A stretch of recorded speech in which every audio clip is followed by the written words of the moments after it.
제도권 주식 분석입니다. 자, 5월 22일에 엔비디아의 2분기 실적을 앞두고 팔란티어와의 주가 연계성도 한번 고려해볼 만한 좋은 포인트인 것 같습니다. 자, 제가 준비한 내용을 한번 여러분들께 브리핑 드려볼 테니까 상식적인 측면에서 알아두시면 좋을 것 같아요. 자, 여기 홈페이지에 가보면 이제 스케일, 스피드, 어질리티라고 해서 규모, 스피드, 능력을 모토로 사람들이 더 나은 결정을 할 수 있도록 도와주는 AI 분석 소프트웨어를 제공한다라고 되어 있습니다.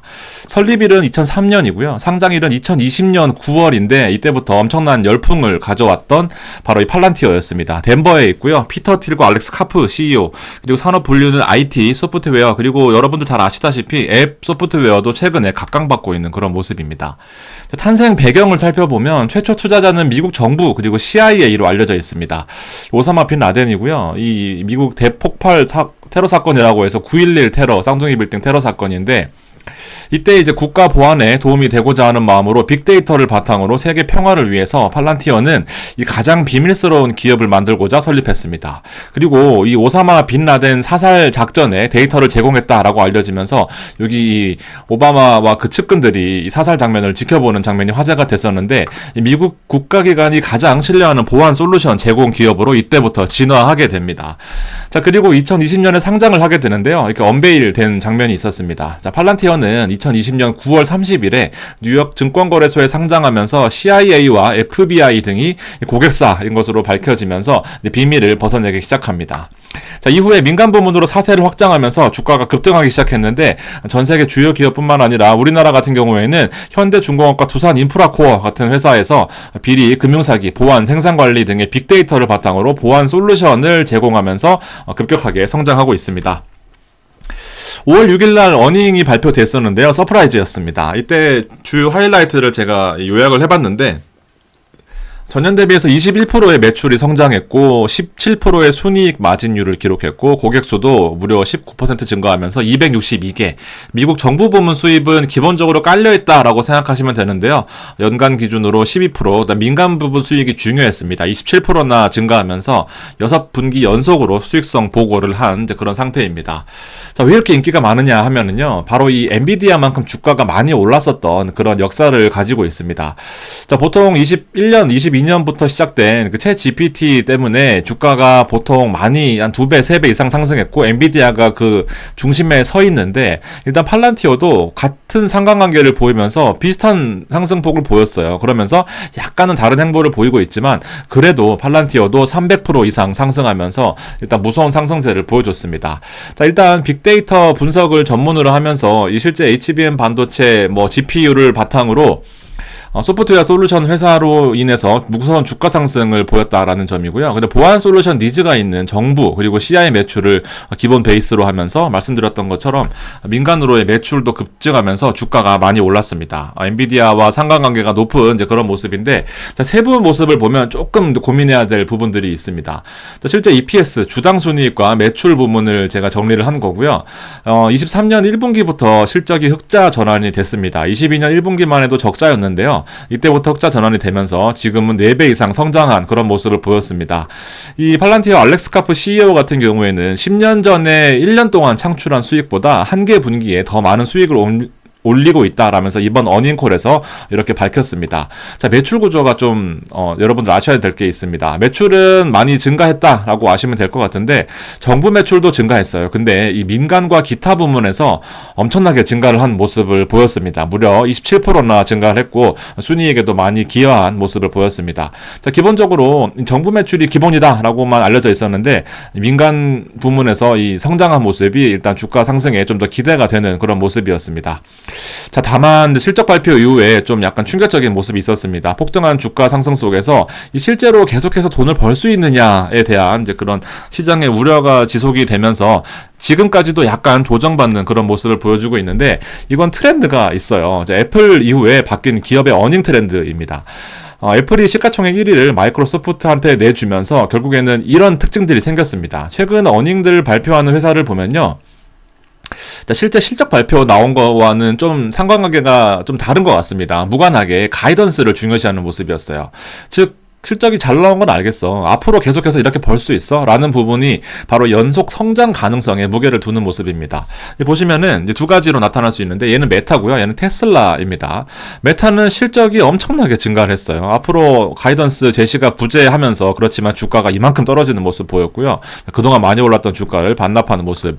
테슬라 같은 경우에는 EPS가 55% 줄어들면서 쇼크 났었습니다. 55%로 줄어들면서. 자, 그렇지만 올해 안에 이제 모델 2를 생산하겠다 라는 그런 계획 가이던스를 밝히면서 지금 거의 전 고점을 테스트하다가 다시 또 약간 무너지는 그런 모습을 보이고 있는데 일단 3일 동안에 급격한 상승세를 보여줬던 그런 테슬라였습니다. 결과적으로는 가이던스가 중요하다라는 그런 부분입니다. 자, 왜 그러냐면요. 제가 이 부분을 한번 설명을 드려볼게요. 일단 기본적으로 이 AI 매출의 구조적인 그 고민거리입니다. 자, 엔비디아 이외에 대부분의 밸류체인 종목들의 과제인데요. 이 주가 파란색이 엔비디아 주가입니다. 이 두 번째가 팔란티어고요. 나머지가 아마존하고 마이크로소프트 보라색입니다. 자, 보시게 되면 엔비디아는 GPU랑 HBM 반도체로 AI 반도체를 설계하고 판매하면서 무조건적으로 수익이 발생하는 구조입니다. 얘를 이제 어쨌든 이제 모으기를 하는 그런 경쟁적으로 모으는 단계까지 왔고 얘를 하청을 준 게 바로 이 TSMC이고요. TSMC도 수익이 발생하는 그런 기본적인 구조를 가지고 있는데 자, 이 반도체를 가지고 이제 여기서 이제 이 반도체를 가지고 끌어올려야 되는 것들이 바로 이런 회사들의 몫입니다. 자, 마이크로소프트와 아마존 같은 경우는 상대적으로 주가가 주춤한 모습이고요. 얘네들의 빅데이터를 가지고 이 팔란티어가 가공을 해서 판매를 하는 역할을 하고 있는 겁니다. 자, 그들만의 연결고리라고 해서 팔란티어는 구글 등의 이제 AI 빅데이터를 바탕으로 각 기업들한테 최적화된 솔루션으로 매출을 일으키는 그런 회사입니다. 자, 즉 실질적으로 매출이 발생하는 엔비디아 이외의 그 기업들은 구조적으로 계속해서 어떤 이 AI를 활용해서 소프트웨어를 활용해서 이 매출을 일으켜내는 데까지를 계속해서 고민을 해야 되는 거죠. 최근에 마이크로소프트와 구글은 제미나이와 오픈 AI 챗GPT를 바탕으로 엄청나게 좀 치고받고 서로가 신기술을 매일같이 내놓고 있는 이제 그런 상황에 와 있습니다. 자, 그런 데이터들을 바탕으로 이 팔란티어는 빅데이터 회사와 고객 간의 중요한 연결고리를 해줘야 되는데 그래서 이 기타 IT 매그니피센트와 SMCI 등 산업에 영향을 받는 이런 회사들의 가이던스가 아직까지는 좀 부족한 느낌이었습니다. 그렇기 때문에 얘네들의 주가가 조금은 조정받고 있는 이제 그런 모습을 보여주고 있습니다. 자, 그래서 실제 클라우드 AI 데이터 기반의 이 사업들 이 실제 매출화가 어떻게 이루어지는지가 앞으로 이 팔란티어와 나머지 이 AI 회사들의 구조적인 문제인 것 같습니다. 자, 그럼에도 불구하고 제가 팔란티어를 말씀드리는 이유는 일단 시장의 매크로가 좀 후퇴되는 그런 부분이 있었습니다. 아니나 다를까 어제부터 시작된 또 금리 인하 가능성이 다시 올라가다가 다시 꺾이고 뭐 이런 상태가 계속 지속되고 있어요. 자, 일단은 6월에는 금리 인하의 가능성이 거의 전무하다라고 보여집니다. 8.5%밖에 안 되고요. 동결 가능성이 매우 높으니까 향후 그 포커스는 9월 그다음에 11월 이렇게 될 텐데 일단은 금리 좀 이 추이를 좀 지켜봐야 되겠죠. 매크로 요인도 중요합니다. 자, 그리고 3월 대비 4월의 이 실적들을 보면 3월이 이 막대 그래프고요. 4월이 점인데 이 금광과 광산주 이외에는 일단 실적 자체가 좀 꺾여 있는 그런 모습이었습니다. 자, 5월 들어 다시 살아나고 있는 모습을 보이고 있기는 하지만 전반적으로 이 주황색 막대에 대비해서 좀 줄어든 모습을 보여주고 있습니다. 3개월 전 대비해서 일단 실적 자체는 약간은 좀 보수적으로 보는 그런 시장의 환경, 매크로가 있다라고 보시면 될 것 같습니다. 자, AI는 중장기적인 핵심 산업이기 때문에 기대를 해볼 만합니다. 지금 노동 생산성에서의 데이터들을 많이 보여드리고 있는데 10년 동안의 먹거리들을 이렇게 쭉 봤던 미국의 산업 생산 측면이었습니다. 자, 코로나 때문에 지하로 내려갈 것 같던 이 노동 생산성을 이 AI 인공지능이 나타나면서 지금 바닥에서 위로까지 멱살 끌어올리고 하드캐리를 하는 모습인데 AI는 여러분들 단기간에 끝날 이슈가 아니다라는 부분. 그래서 지금 일단 반도체가 핵심이긴 하지만 결국에는 그걸 매출화시키는 회사들은 소프트웨어 회사가 영업이익률도 높고 생산성이 높기 때문에 분명히 기대해볼 만한 측면이 있고요. 주도 섹터의 현금 유입 를 나타낸 표입니다. 인포메이션 테크가 압도적으로 유리해요. 그렇기 때문에 이쪽 부분에 있어서 다른 뭐 컨슈머나 에너지나 뭐 산업이나 뭐 부동산 쪽은 뭐 고만고만한 모습을 보여주고 있지만 인포메이션 테크 쪽에는 자금 유입이 엄청나게 많고 이 시장의 때를 기다리고 있다라고 보시면 될 것 같습니다. 자금은 대부분 IT로 모이고 있고, 그리고 상대적으로 부진한 부분은 결국에는 헬스케어와 파이낸셜 섹터인데 AI와의 어떤 그 코업을 반드시 고민해야 될 수밖에 없는 이제 그런 시기다라고 보시면 될 것 같습니다. 자, 팔란티어는 이 AI와 기업들 간에 여러 가지 역할들을 할 텐데 당장은 실적이 나오기 어렵다라고 하더라도 구글과 마이크로소프트 등의 이 클라우드 서비스 하는 회사들이 올라오면 올라올수록 더 크게 성장성을 발휘할 수 있겠다라고 판단할 수 있겠습니다. 전반적인 AI들의 그 과도기 속에서 결국 세컨 웨이브를 좀 준비해야 된다라고 생각하고 있습니다.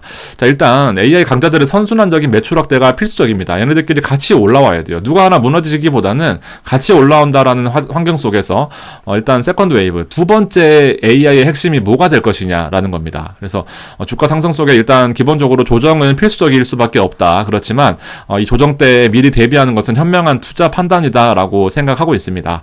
그리고 세컨드 웨이브에 앞서서 퍼스트 웨이브 같은 경우에는 엔비디아였고요. 세컨드 웨이브 같은 경우에는 핵심 산업인 것 같습니다. 제가 봐도 빅데이터, 그리고 결제 관련된 거, 그리고 결제를 하기 위해서 보안, 소프트웨어 활용하는 거, 그리고 데이터 센터나 전력, 전압, 설비, 최근에 이런 것들이 좀 많이 올라오고 있는 이제 그런 상황이죠. 뉴스케일 같은 경우에는 많이 올라오다가 갑자기 또 어저께 이게 맞냐 싶다는 그 JP 모건의 한마디 때문에 급락하긴 했었는데, 어쨌든 말 한마디의 중요한 이 흐름 자체에서 어떤 것들이 핵심이냐를 보면 세컨드 웨이브도 좀 기다리면 좋은 또 그런 트렌드 리더가 될 것이다 라고 판단하고 있습니다.